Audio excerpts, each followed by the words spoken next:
Hello, I'm Josh. Today we're going to be talking through the 4 frames assessment, specifically the cardiorespiratory assessment.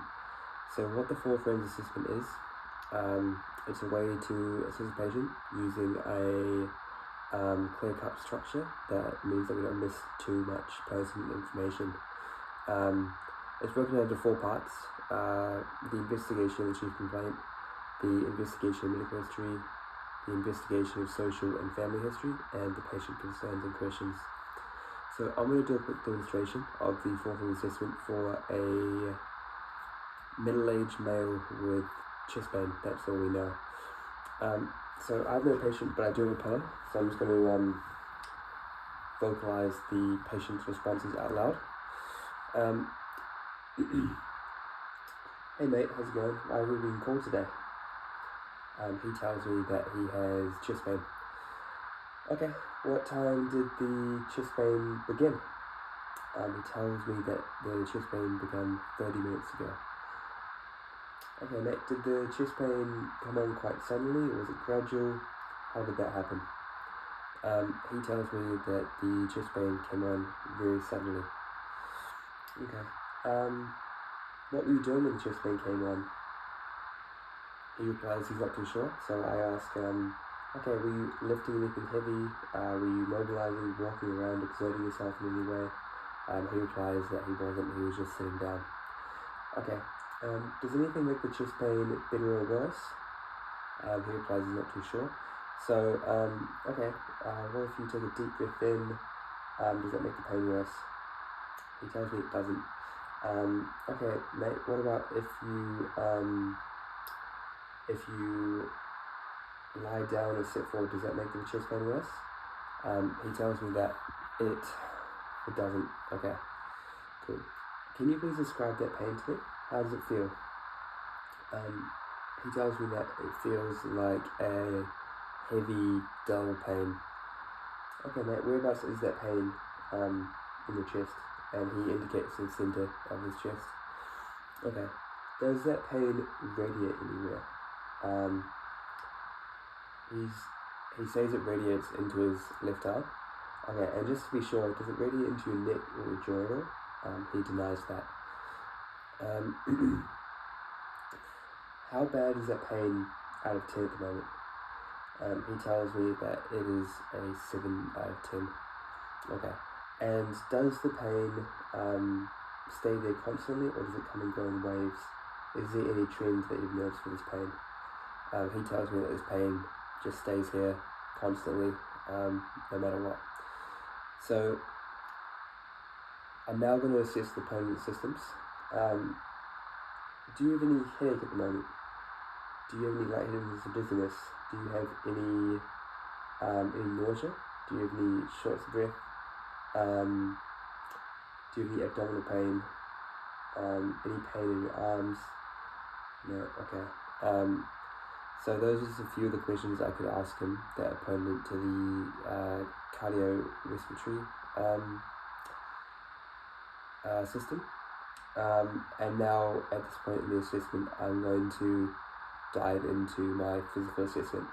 So I'm going to do all my vital signs, that's very important. And specific to the cardiorespiratory assessment, I'm going to be doing a 12-lead ECG. Nice and fast, because the way he's described the chest pain does sound to be cardiac in nature. And I'm also going to ask him if he has had any trauma recently, just to rule everything out. So have you had any trauma, mate? He replies that he hasn't. I'm just going to make sure that he's not bumped or knocked himself. He's not had any recent falls or collapses. He's not been in any recent car accidents. So he denies all that. Now what I'm going to do is I'm going to auscultate. So 14 points of auscultation. I'm just moving from the top down, making sure that I get all of the lobes from different angles. I can do the front, the sides, under the armpit, and also the back. What I'm listening for is any abnormal sounds, crackles, wheeze, anything of that nature that shouldn't be there. So I'll just demonstrate that quickly.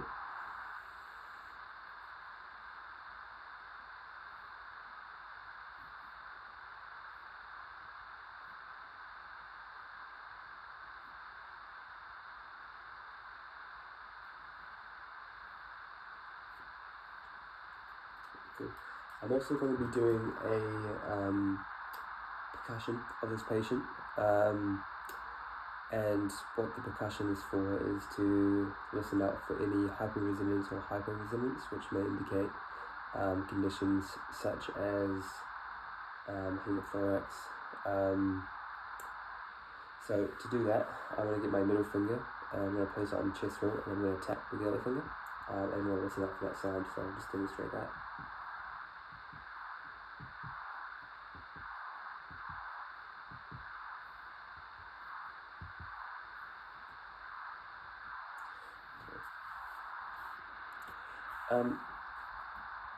I'm happy with all of that assessment. There were no abnormalities found.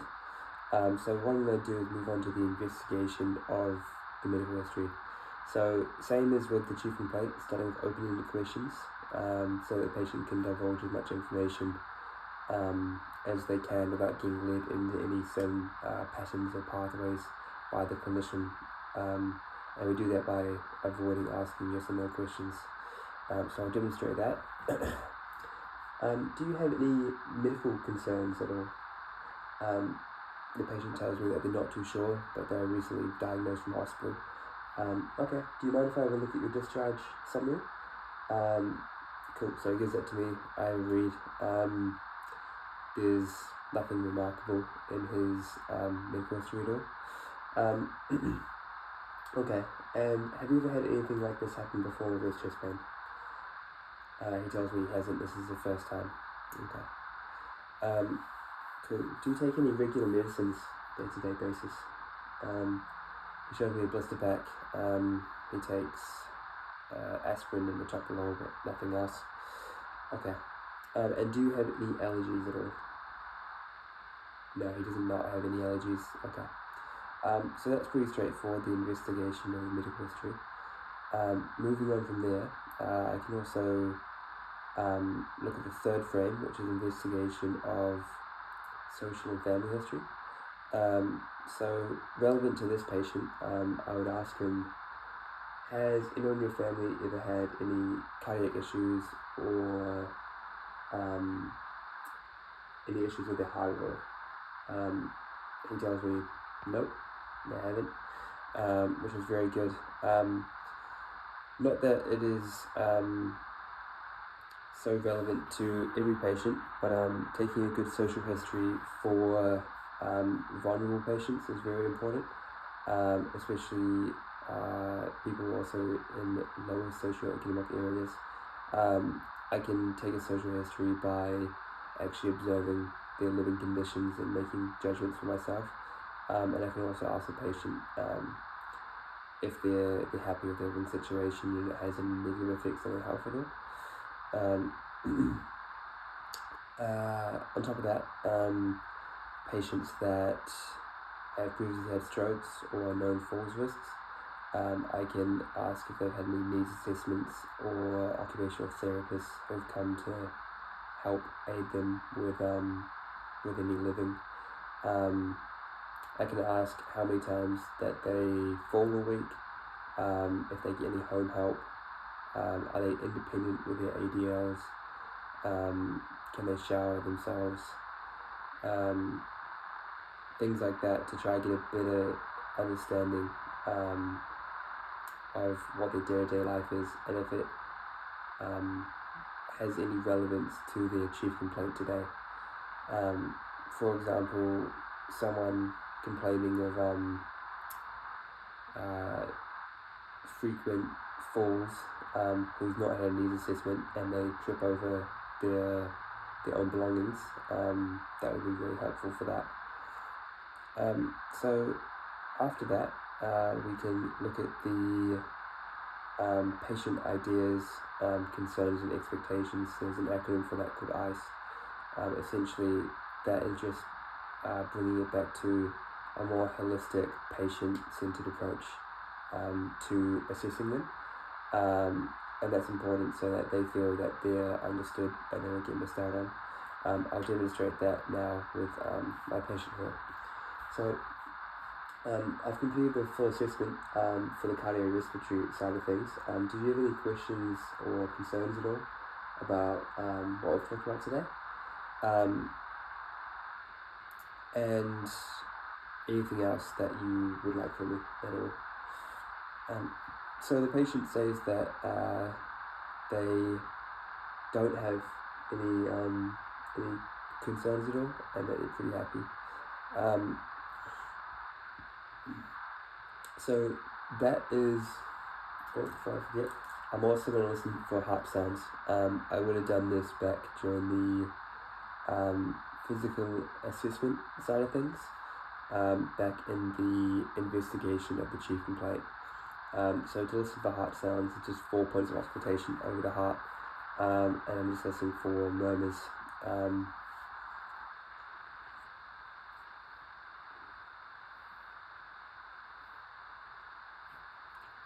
So those heart sounds are all nice and healthy. That is good.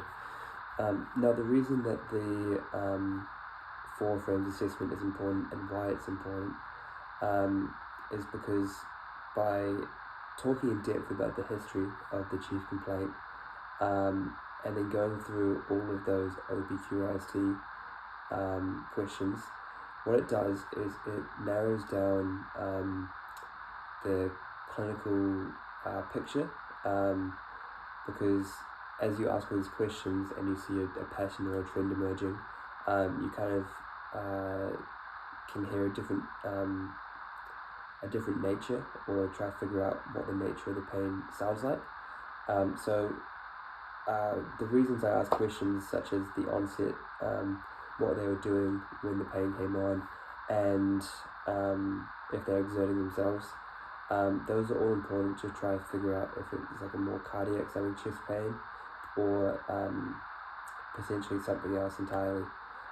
Things that provoke the chest pain, so taking a deep breath in, moving around, those are also important questions to try to figure out the nature of the pain also. So typically when you take a deep breath in and there is provoking pain, that would be considered to typically be more associated with pleuritic or musculoskeletal chest pain. And then the quality of the pain as well. So if the nature of the pain is heavy and dull and central, potentially thinking more cardiac, whereas if it's more sharp, then potentially something else. Although this is never hard and fast, but it is a good thing to kind of direct your index of suspicion. Asking if the pain radiates into the left arm or the neck of the jaw. That relates back to whether the pain is cardiac or not. Referred pain from the chest can get sent into the arm there. Also asking if the pain radiates from the back, that could indicate that the pain is more vascular, potentially thinking like a AAA or something else. That's actually another thing I can do with this patient. If the pain does happen to be more epigastric, lower down, I can do bilateral blood pressure and see if there's any difference there, and also the palpate of the epigastric region for any masses or bulges. So yeah, that kind of completes the 4 frames assessment for the cardiorespiratory side of things. Yeah, thank you very much for watching.